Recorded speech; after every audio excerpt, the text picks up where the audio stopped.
Let's not forget the backdrop of all of this. The Knicks, well, they're good for the first time in a decade, and it's right in this moment that the owner, James Dolan, says he might raise those ticket prices, as many of the leading candidates in the race for mayor say they'd like to take away a huge tax break from Madison Square Garden. Meanwhile, the state is getting more serious about actually just taking a piece of the garden itself to improve Penn Station. A place like MSG can afford to pay property taxes. Leading Democratic mayoral candidate Andrew Yang is among several candidates running who want to end a property tax exemption for the world's most famous arena. It saves the Knicks and Rangers ownership group led by James Dolan around $40 million a year.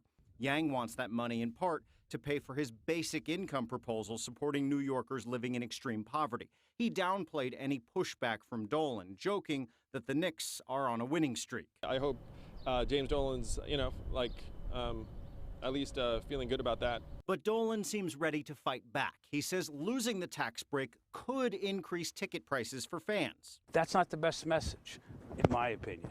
But you know what? Make up your own mind. Dolan has also created a $4 million PAC called the Coalition to Restore New York. He says it's not about supporting any one candidate, but he is asking everyone running in the city this year to answer 5 questions about how they'll help New York recover from the pandemic.